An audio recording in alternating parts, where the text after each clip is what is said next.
First thing I want to start out with, though, is going to be on greases. We've talked about servicing and all this kind of stuff, and I tend to leave greases off of my list of servicing, but greasing is actually very important in servicing.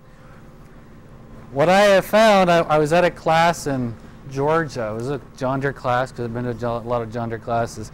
They did a big study. They couldn't figure out why the bearings on their reels, on their reel machines kept going out. Why were they having so many warranty bearing failures on their mowers? And so they sent a team of engineers out to the field, and they just watched the workers, employees, as they greased the machine. And what they did is they took the grease gun and they checked to see what kind of grease was in the grease gun, how much grease was in the grease gun. They left it hanging on the wall wherever it's supposed to be. They observed the worker. They took the grease guns. They went out and greased. They looked at what they greased, how well they greased it, and then when they put it back on the wall, they measured how much grease was actually used to determine where the problem really was. What they found is 60% of the people that greased took an empty grease gun off the wall, went out and greased the whole machine, put an empty grease gun back on the wall. Never applied a piece of grease to the zerks. 60%. That's a pretty substantial number. And I thought, well, pretty much everybody knows what a grease gun is. They know how to use a grease gun. They know how to actually put grease in it. So I've kind of avoided it in the past, and I've been very wrong in quite a few times. And so for the sake of those who might not know, I'm just going to cover that. And I'm going to talk about the differences in greases. Most grease guns today are designed to use a tube of grease.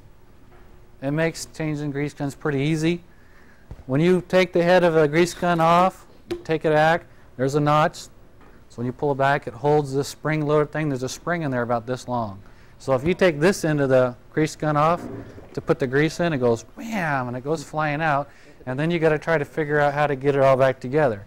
And it's kind of a bad thing. If you take this handle off and then pop this end off, it also goes flying out this end. So be careful. Make sure there's a nut on here with a washer or a handle of some sort. And so it tends to come off and get lost. Tube of grease, you just pop the cap off. This slides in there. The second thing that they found is people, when they installed the grease tube, didn't take the little metal tab off. They put the cap on. I don't know.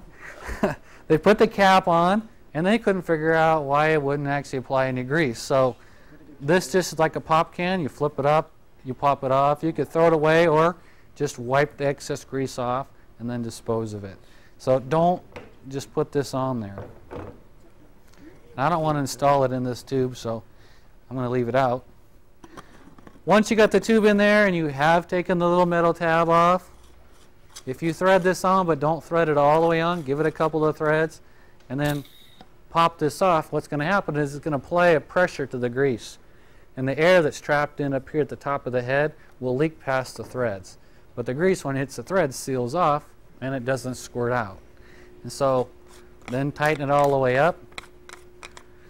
This particular grease gun has a button right here that you push, and if there is an air pocket, it's to release the air pocket. And if you have an air pocket, it will not pump grease.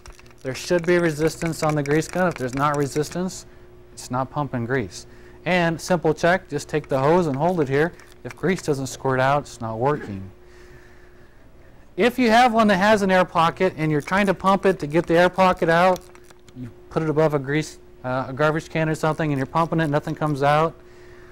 What you can do is pull the handle back out and you turn it. There's actually a notch in there.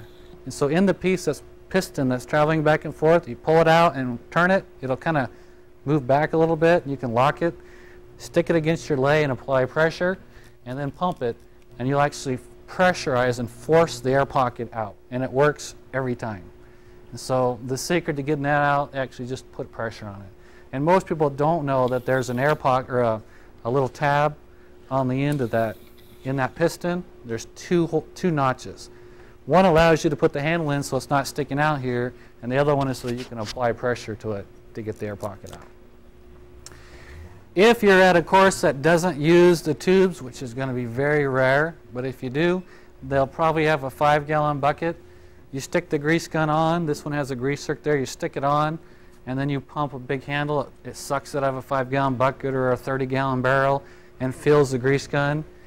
Time is money, so not too many people do that, but I've still ran into places that do. It is cheaper, but you look at the labor savings, it's just not worth it. So I wouldn't recommend it.